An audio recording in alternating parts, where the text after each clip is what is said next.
Ladies and gentlemen, the floor is very important in the world, mostly in ours in Burkina Faso.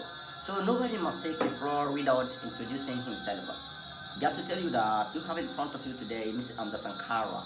I'm with you to learn to a very good information that is going to help you to increase your productivity. Les affaires, la créativité, l'innovation sont très importantes en Afrique, particulièrement chez nous au Faso. Boostez votre niveau linguistique, remplacez la moyenne par l'excellence, la pauvreté par la richesse, l'ignorance par la spiritualité, le découragement par la performance, la faiblesse par la santé, l'entrepreneuriat, linguistique, leadership, marketing, technologie, spiritualité, psychologie. Si vous avez ces préoccupations, vous devez payer le prix aujourd'hui pour pouvoir payer tous les prix demain. Ladies and gentlemen, we are going to be here with one of the great public speakers in the world. His name is Jay Seri. Jay Seti is his name. We are going to understand together what is the most important thing, how you can do to improve your productivity. In this video, we are going to learn how to improve your productivity.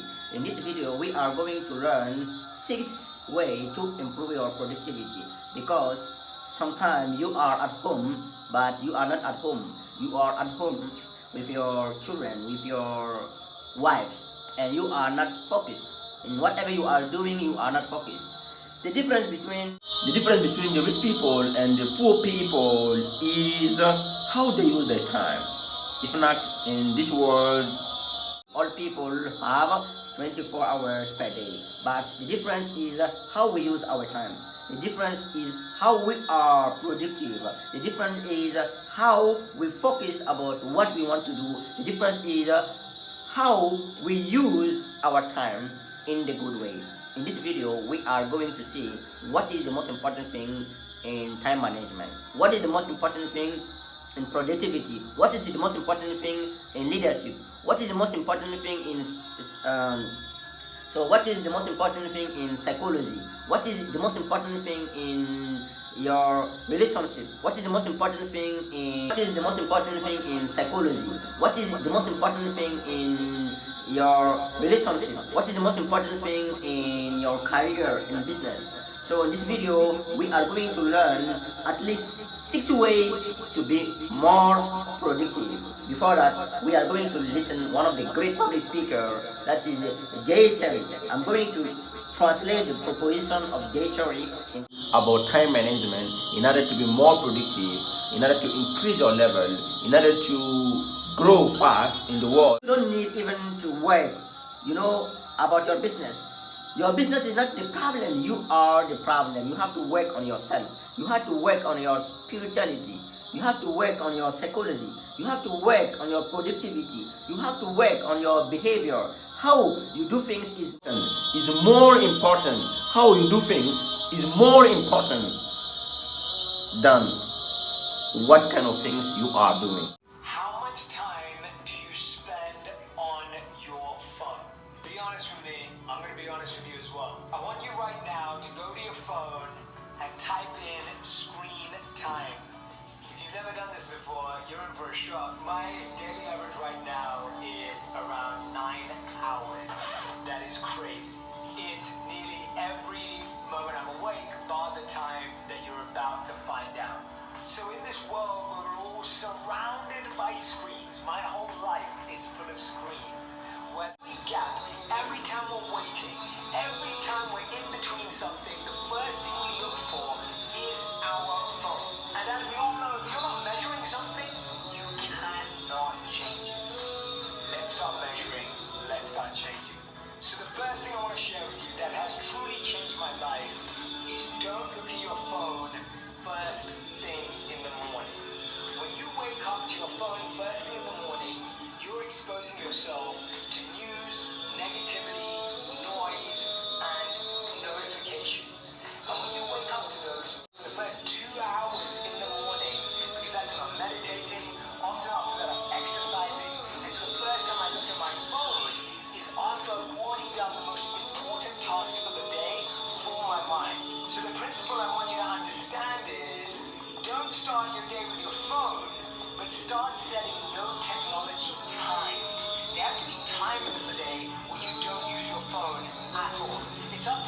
does it mean?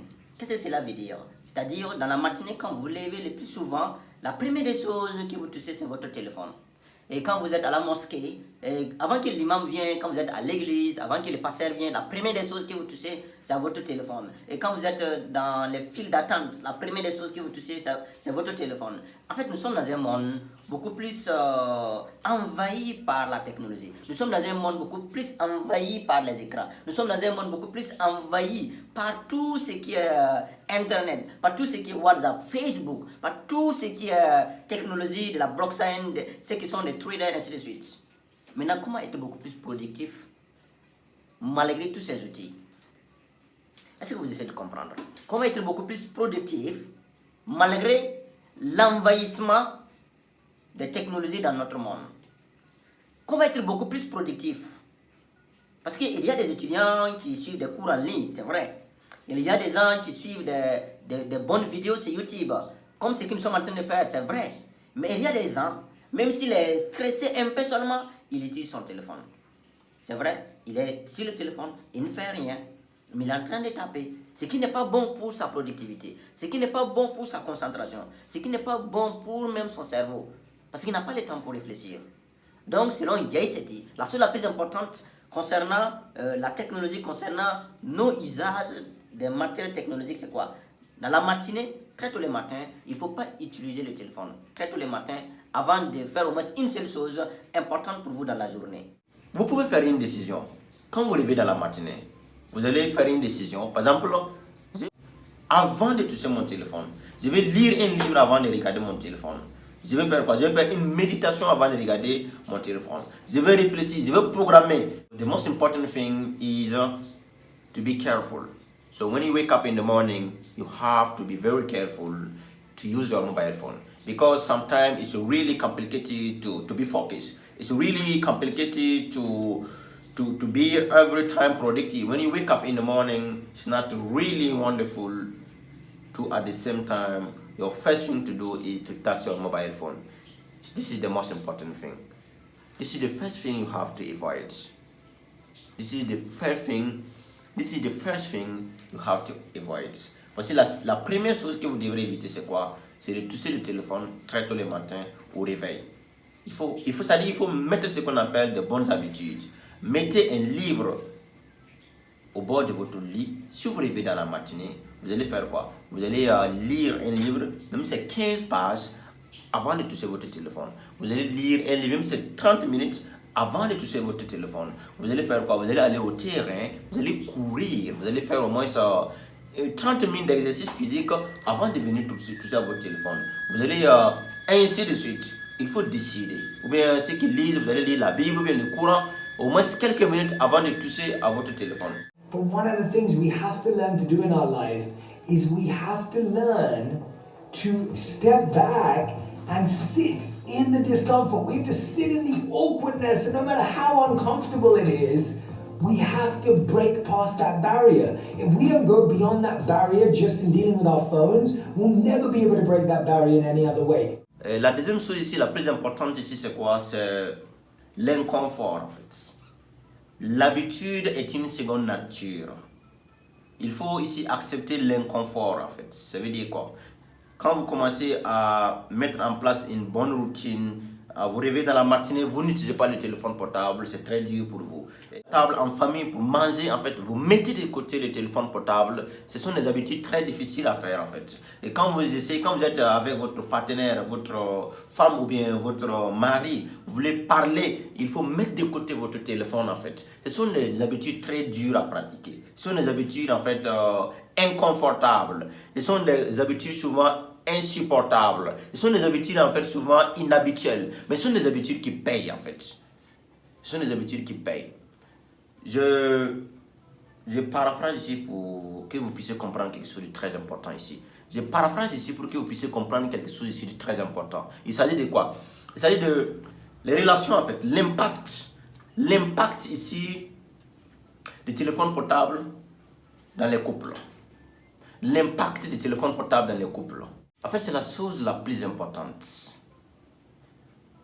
Nous sommes dans un monde beaucoup plus envahi, beaucoup plus par la technologie. Mais moi, je crois que ceux qui vont réussir demain, les millionnaires, les milliardaires de demain, en fait, ce sont les gens qui vont briser les règles. Ce sont les gens qui vont faire le contraire de ce que les autres sont en train de faire aujourd'hui. Les gens sont focalisés sur les téléphones. Ils ne font rien avec les téléphones, en fait. Si c'est par exemple écouter des vidéos de formation, de bonnes informations, comme ce que nous sommes en train de faire aujourd'hui, je ne disconviens pas. Mais très bien, il y a des gens qui sont en train de s'envoyer des messages très futiles au téléphone. Il y a des gens qui sont, c'est-à-dire qui sont très accros au téléphone, qui, même s'ils n'ont pas, par exemple, méga, vous allez voir qu'ils se sentent malades.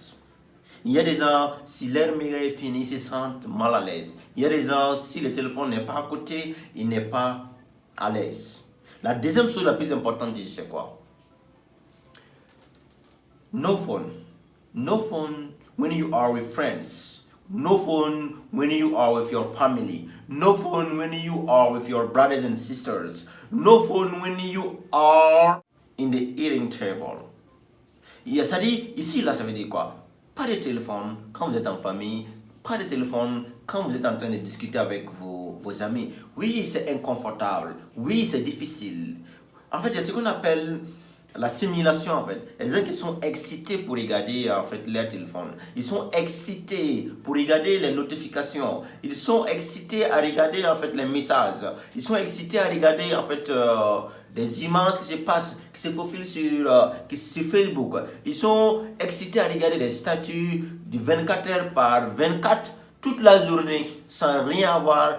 Même info, vous n'allez pas avoir en regardant les statuts des gens.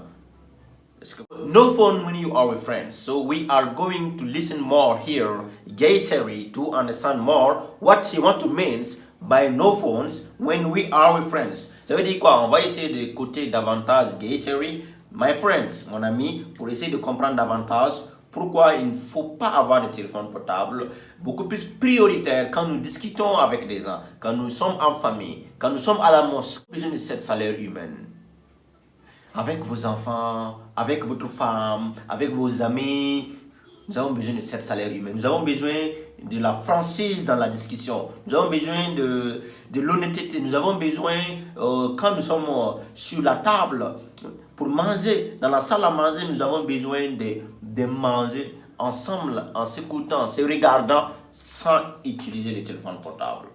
So, ladies and gentlemen, we are going to understand the number two most important thing to do to be more productive. Yes, we are going to listen Gayseri to understand what's very important for us to understand when we are in the family. And the easiest one.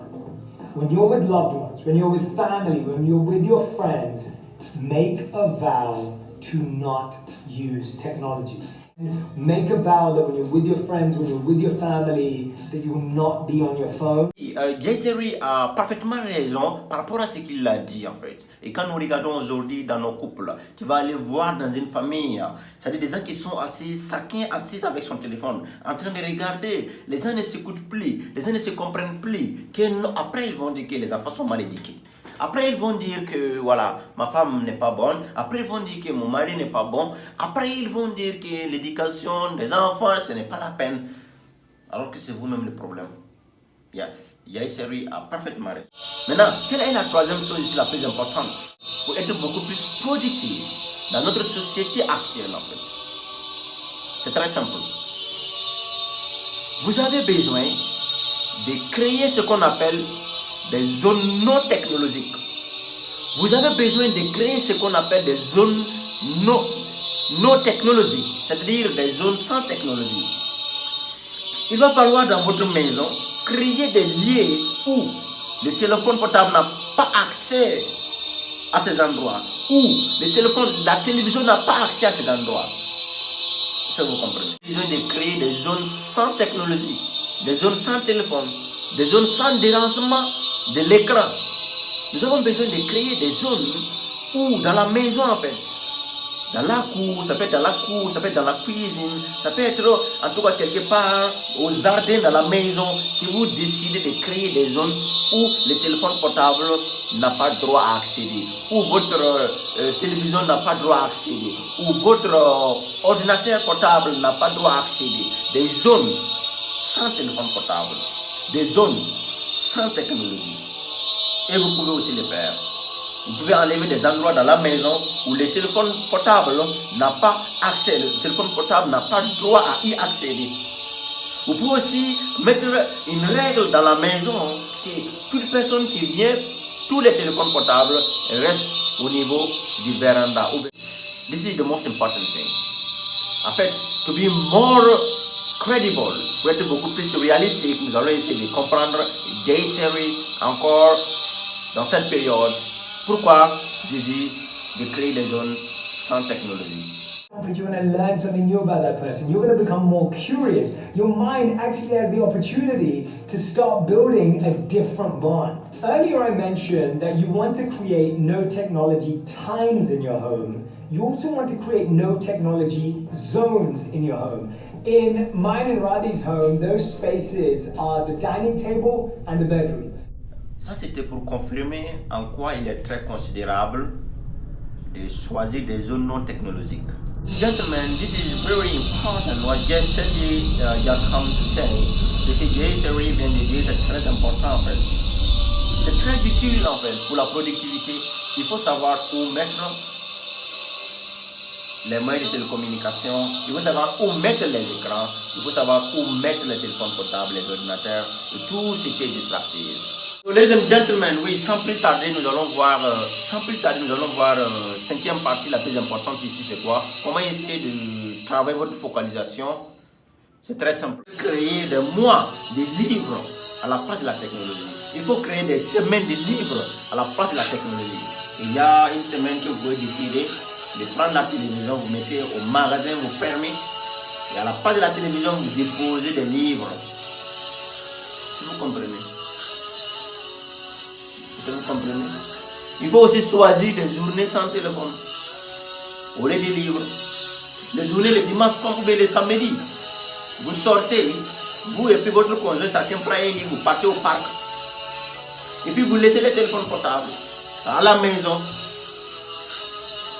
Oui, sûrement, si vous avez besoin des photos, il faut amener des caméras, il faut amener à créer dans sa cour, dans sa maison, des zones sans téléphone portable, ce qui lui a amené à développer considérablement son niveau et à aller à un niveau supérieur. Tous ces amis étudiants, c'est pas une autre vidéo, hein. Ici c'est pour dire ici que quoi.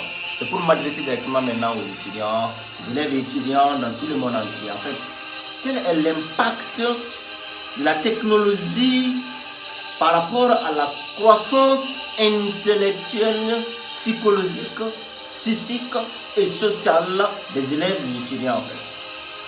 Nous avons remarqué qu'avant, en classe, quand le professeur parlait, les élèves étaient assis avec des stylos en train de noter.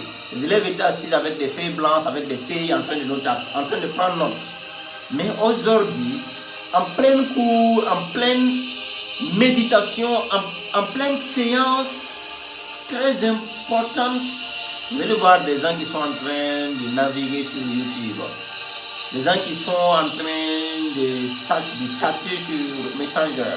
Des gens qui sont en train de causer sur WhatsApp. Des gens qui sont en train de regarder les notifications. Avant, quand un élève se réveillait dans la matinée, il ouvrait son cahier. Avant, quand un élève se réveillait dans la matinée, il révisait ses leçons, il bossait ses leçons. Quand il part à l'école dans la matinée, c'est le soir, à 15h, c'est le soir. C'est le soir à la descente, par exemple à midi ou bien à 17h c'est-à-dire qu'on pouvait avoir ces nouvelles-là. Avant, quand un élève allait à l'école, c'est soit à midi, soit le soir à 15h qu'on peut attendre ces nouvelles. Mais aujourd'hui, non. Quand l'élève part à l'école, on dit qu'il rentre par exemple à 7h, vous allez voir qu'à partir de 8h qu'il écrit, il répond. Alors qu'il est en pleine science, il est en train de faire des sciences de mathématiques ou bien de la philosophie. En pleine séance, même en plein devoir, il y a des gens qui répondent aux messages. Je vous dis bien, même en plein devoir, il y a des gens qui répondent aux messages.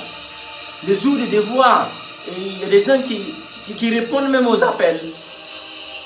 À l'université, vous allez voir le jour du devoir, quelqu'un qui va pousser sur la table, prendre un appel. Oui, chers étudiants, posez-vous cette question pour voir. La technologie est très importante pour le développement de toute nation. Mais il faut vraiment faire ce qu'on appelle l'usage à bon escient. Car, comme disait Rabelais, science sans conscience n'est que ruine de l'âme. Ruine de l'âme ici, ça veut dire quoi? Actuellement, c'est ce qui se passe en fait. Voici le message direct de Rabelais. Aujourd'hui, les élèves ont des difficultés à se concentrer. Les élèves ont des difficultés à comprendre.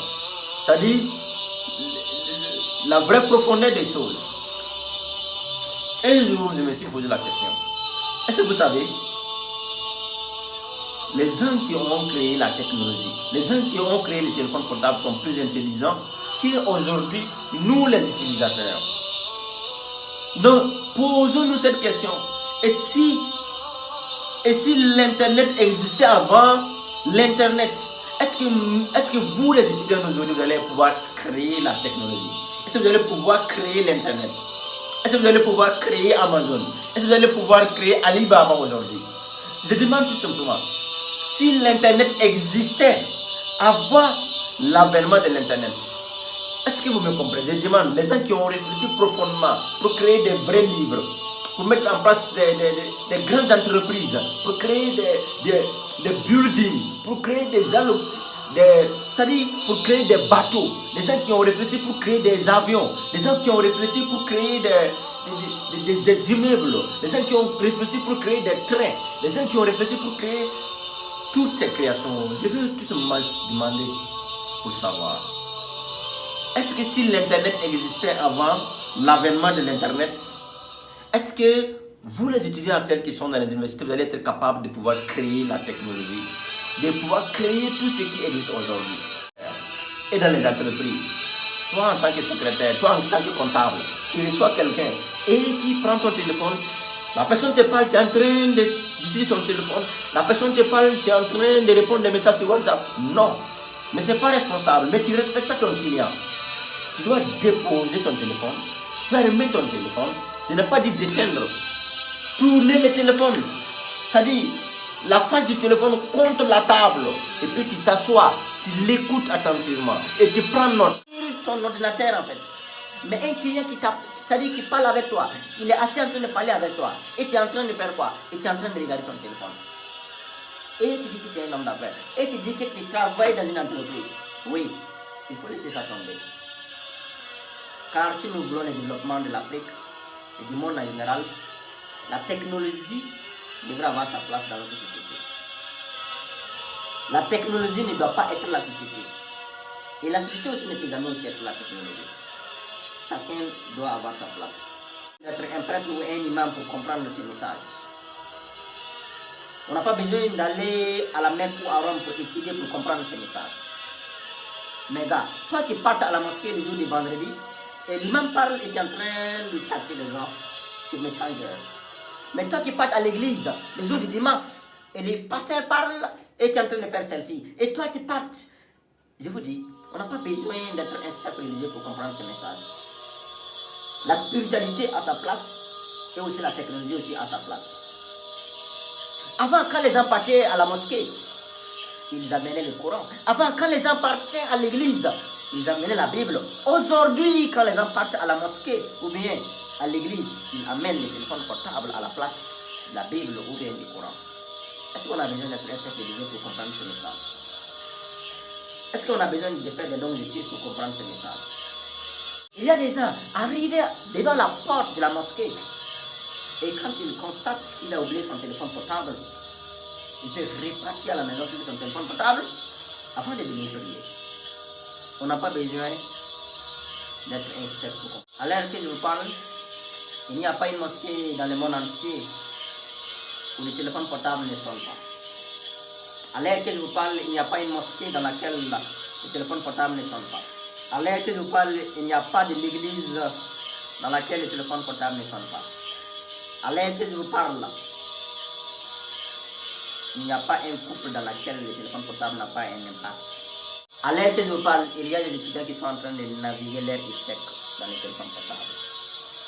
À l'heure que je vous parle, il y a des gens qui sont en train de signer leur pacte dans le téléphone portable. À l'heure que je vous parle là, il y a des gens qui sont en train de faire la cour au diable dans les mosquées et dans les églises avec le téléphone portable. À l'heure que je vous parle là, il y a des couples qui sont en train de vouloir se divorcer à cause du téléphone portable. À l'heure que je vous parle là, il y a des élèves ou étudiants qui n'iront pas à l'université à cause du téléphone portable. À l'heure que je vous parle là, il y a des gens qui ne pourraient pas, il y a des gens qui ne pourront pas devenir riches à cause du téléphone portable. Je crois bien que quelle que soit la nature de votre relation et quelle que soit la place que vous occupez dans cette société, vous avez besoin chaque jour d'avoir un rendez-vous avec vous-même. Un rendez-vous dans le silence, sans les téléphones portables, sans les écrans, sans la technologie, pour avoir un rendez-vous avec vous-même, dans la solitude. Parce que 1000 ans de solitude vaut mieux que de mauvais entourage. Mesdames et messieurs, je vous remercie.